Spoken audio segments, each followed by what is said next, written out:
Assalamualaikum. My name is Prem Kumar. Today we are discussing the most important topic that is frog. जैसा कि हम discuss कर चुके हैं मस्टर्ड प्लांट को। मस्टर्ड प्लांट हमने डिस्कस किया। आज हम डिस्कस करने जा रहे हैं मल्टी सेलुलर ऑर्गेनिजम्स, वो क्या है, फ्रॉग है। जैसा कि आप देख रहे हैं मेरा प्यारा सा छोटा सा चैनल दी एलपी के लेक्चरर। अगर आपने सब्सक्राइब नहीं किया तो प्लीज़ सब्सक्राइब कर दें, लाइक करें, कमेंट करें, और अगर आपने बेल आइकन का बटन आपने प्रेस नहीं किया तो प्लीज़ उसको प्रेस कर दें ताकि हर आने वाली नोटिफिकेशन आपको मिल सके। Let's get started. समझने की कोशिश करते हैं फ्रॉग क्या है। अब फ्रॉग बेसिकली हमारे पास पहले पॉइंट के अंदर हम लिखेंगे फ्रॉग एक किस्म का हमारे पास क्या है, ये एक मल्टी सेलुलर है। क्या हमारे पास एक मल्टी सेलुलर ऑर्गेनिज्म है, मीन्स इसके अंदर एक से ज़ायद सेल है, एक से ज़ायद सेल है, एक से ज़्यादा सेल है। तो इसलिए हम कहते हैं frog is a multi cellular not a unicellular. Means ये हमारे इर्द गिर्द के अंदर पाया जाता है, हम इसको इजीली हम देख सकते हैं। तो ये हम कह सकते हैं कि ये क्या है, इसका मल्टी सेलुलर ऑर्गेनिजम्स है। इसका हम साइंटिफिक नेम बात करें, इसका जो साइंटिफिक नेम होता है वो बेसिकली साइंटिफिक नेम है हमारे पास, वो साइंटिफिक नेम है राना टिग्रीना। राना टिग्रीना इसका क्या है, हमारे पास एक साइंटिफिक नेम है। फ्रॉग का साइंटिफिक नेम हमारे पास क्या है, राना टिग्रीना। जैसे हमने डिस्कस किया मस्टर्ड प्लांट का जो साइंटिफिक नाम था वो ब्रासिका कैम्पिस्ट्रेस था। इसी वजह से हमारे पास फ्रॉग का भी हमारे पास जो साइंटिफिक नाम है वो क्या है, राना टिग्रीना है। बात करें ये हमारे पास ये हमारे क्या होता है, रीजन के अंदर प्रेजेंट होता है। हमारे सराउंडिंग ही हमारे पास क्या होते हैं, फ्रॉग पाए जाते हैं। फ्रॉग हमारे पास क्या होते हैं, हमारे रीजन्स के अंदर पाए जाते हैं। मीन्स ये क्या है, किस्म के एम्फीबियंस हैं। वो इजीली क्या करते हैं, एम्फीबियंस मीन्स वो जो पानी के अंदर भी रहते हैं और लैंड पर भी सर्वाइव करते हैं। तो फ्रॉग्स आर द एम्फीबियंस।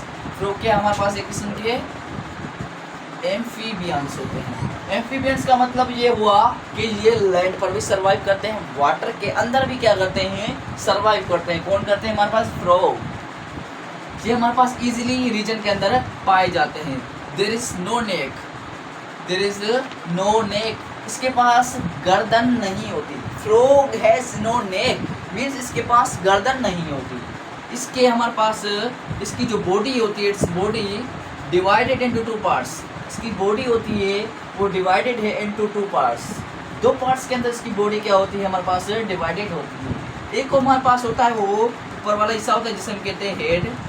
एक हिस्सा हमारे पास क्या है, हेड।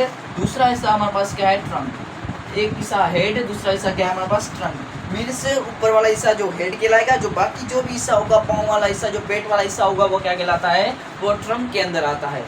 और ये हमारे पास क्या करते हैं, इसका जो फूड है वो क्या करते हैं, इंसेक्ट्स होते हैं, उसको क्या करते हैं, ईट करते हैं। जो अपने इस जो कि हम खाना खाते हैं, तो इसी वजह से जो फ्रॉग्स होते हैं वो क्या करते हैं, इंसेक्ट्स को क्या करते हैं, ईट करते हैं। इंसेक्ट्स को क्या करते हैं, खाते हैं। कौन खाते हैं, हमारे पास फ्रॉग खाते हैं। अब हमारे पास फ्रॉग बात करें तो इसके अंदर हमारे पास जो हार्ट होता है, क्या होता है, हमारे पास हार्ट होता है। हार्ट के पास इसके पास दो चैम्बर्स होते हैं।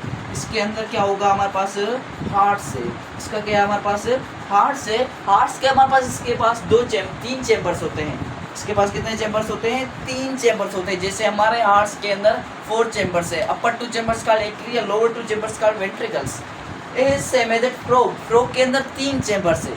कितने चैम्बर्स है हमारे पास, फ्रॉग के अंदर 3 चैम्बर्स है। 2 चैम्बर्स होते हैं वो होते हैं हमारे पास एटेरिया, 2 क्या होते हैं, एटेरिया। एक क्या होता है, वेंट्रिकल्स। एक क्या है हमारे पास, वेंट्रिकल्स। 2 हमारे पास क्या है, एटेरिया है। इसके 2 चैम्बर्स होते हैं। हमें पता है कि जो फ्रॉग है वो फ्रॉग क्या करता है, रेस्पायर करता है। वो क्या करता है, रेस्पायर करता है। ये 3 मेथड्स के ज़रिए रेस्पायर कर सकता है। एक मेथड हमारे पास पल्मोनरी रेस्पायरेशन, ये क्या कर सकता है, पल्मोनरी रेस्पायरेशन कर सकता है। दूसरा मेथड है हमारे पास स्किन रेस्पायरेशन। तीसरा हमारे पास है बुकाल रेस्पायरेशन। ये 3 मेथड से ये क्या कर सकता है, रेस्पायर कर सकता है। एक है हमारे पास पल्मोनरी रेस्पायरेशन, दूसरा है स्किन रेस्पायरेशन, तीसरा है बुकाल रेस्पायरेशन। अब हमारे पास जो पल्मोनरी रेस्पायरेशन है, इसके अंदर ये किसके जरिए सांस लेते हैं, हमारे पास लंग्स के अंदर। और स्किन के जरिए जो सांस ले वो क्या है, स्किन रेस्पायरेशन है। और जो माउथ के अंदर ये जो सांस लेते हैं वो कौन होते हैं हमारे पास, बुकाल रेस्पायरेशन। लंग्स के जरिए ले रहे हैं पल्मोनरी रेस्पिरेशन, स्किन के जरिए ले रहे हैं तो स्किन रेस्पिरेशन, अगर वही जो माउथ से ले रहे हैं तो उसे हम कहते हैं बिकॉल रेस्पिरेशन। मीन्स ये 3 मेथड के जरिए क्या कर रहे हैं, ब्रीथिंग कर रहे हैं, रेस्पिरेशन कर रहे हैं। एक है पल्मोनरी रेस्पिरेशन जिसके अंदर वो लंग्स से ले रहे हैं, स्किन रेस्पिरेशन जो कि स्किन से ले रहे हैं, बिकॉल रेस्पिरेशन जो कि माउथ से ले रहे हैं। हमारे पास जो फ्रोक्स है, फ्रोक हमारे पास बेसिकली जो हम में तो हमारे पास 2 कान पाए जाते हैं, लेकिन फ्रोक्स के पास कान मौजूद नहीं होते हैं। तो इसलिए फ्रोक के पास जो कान मौजूद नहीं होते, तो हेयरिंग के लिए हेयरिंग के लिए इट हैज़ नो ईयर्स मौजूद नहीं होते हैं। तो उसके लिए क्या होती है, इसके पास सुनने के लिए एक किस्म की मेम्ब्रेन्स पाई जाती है। वो मेम्ब्रेन है हमारे पास टेम्पेनिक मेम्ब्रेन।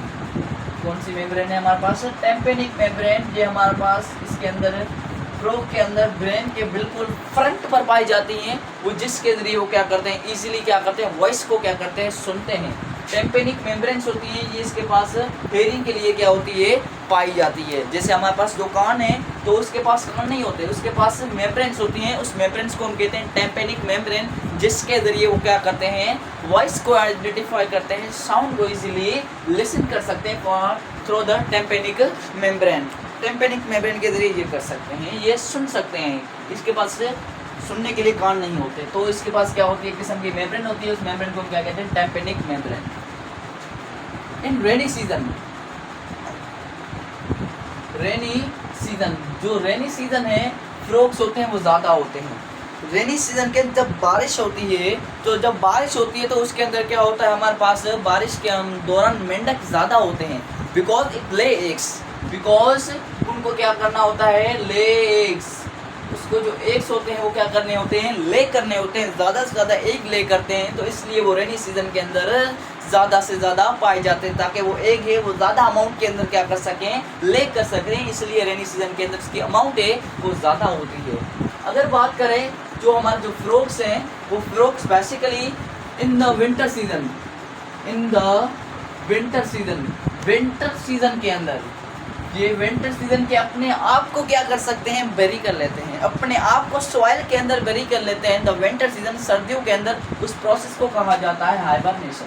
उस प्रोसेस को क्या कहते हैं, हाइबरनेशन वो प्रोसेस है जिसके अंदर फ्रोक्स हैं, वो फ्रोक्स क्या करते हैं, अपने आप को ज़मीन के अंदर बेरी कर लेते हैं, अपने आप को सेल्फ क्या कर लेते हैं, ज़मीन के अंदर बेरी कर लेते हैं, ताकि वो सर्दी से बच सके। तो उस प्रोसेस को हम कहते हैं हाइबरनेशन। अगर ऐसे ही same as in the summer के अंदर, वो समर के अंदर भी अपने आप को बेरी कर लेते हैं। उस प्रोसेस को हम कहते हैं एस्टिवेशन। उस प्रोसेस को क्या कहते हैं, एस्टिवेशन। एक है एस्टिवेशन, दूसरा हाइबरनेशन। हाइबरनेशन जो कि विंटर के अंदर अपने आप को बेरी कर लेते हैं, और एस्टिवेशन जो कि हॉट सीजन के अंदर, समर के अंदर वो अपने आप को क्या करते हैं, बेरी करते हैं। उस प्रोसेस को हम क्या कहते हैं, एस्टिवेशन। एंड हमारे पास ये क्या हुआ, ये हमारे पास हुआ हाइबरनेशन। और बात करें तो इसके अंदर बेसिकली जो कि हमारे पास एक होते हैं कोल्ड ब्लडेड, दूसरे होते हैं वार्म ब्लडेड। जो मेंढक है वो बेसिकली क्या है, किस्म का कोल्ड ब्लडेड है। एम्फीबियंस क्या होते हैं, कोल्ड ब्लडेड होते हैं। तो ये भी क्या है, हमारे पास कोल्ड ब्लडेड है। ये क्या है, कोल्ड ब्लडेड है। अब कोल्ड ब्लडेड का मतलब ये हुआ कि ये इसका जो खून होगा वो सर्द नहीं होगा, इसका खून होगा वो ठंडा नहीं होगा। इसका मतलब ये हुआ, कोल्ड ब्लडेड का मतलब ये हुआ कि ये अपना जो टेम्परेचर है, अपना जो क्या है टेम्परेचर है, वो वेरी कर लेते हैं। अपना टेम्परेचर, हर फ्रोग का जो टेम्परेचर होगा अलग अलग होगा, सेम एज नहीं होगा। जैसे हमारा टेम्परेचर होता है वो एक ही फिक्स है, वो 37 सेंटीग्रेड है। लेकिन फ्रोग हो गए वो कोल्ड ब्लडेड है। कोल्ड ब्लडेड क्यों है, तो उसका जो टेम्परेचर है वो क्या है, वेरी करता है। हर एक फ्रोग के अंदर उसका जो टेम्परेचर होगा वो क्या होगा, चेंज होगा, नॉट अ सिमिलर नहीं होगा। हर एक जानदार के अंदर उसका जो टेम्परेचर है वो टेम्परेचर बेसिकली क्या होगा, डिफरेंट होगा, वेरी करता है। तो मीन्स ये कोल्ड ब्लडेड है। इसलिए नॉट अ वार्म ब्लडेड वो होंगे जिसका टेम्परेचर कांस्टेंट रहे। इसके अंदर कांस्टेंट टेम्परेचर नहीं होता, इसका जो टेम्परेचर है हर जानदार के अंदर वेरी करता है। It means they are cold blooded, they are amphibians, they are not a warm blooded. ये क्या हमारे पास है, कोल्ड ब्लडेड है। It was all about the frogs. If you have any kind of question then you may ask in the comment section. Thank you, अल्लाह हाफिज़।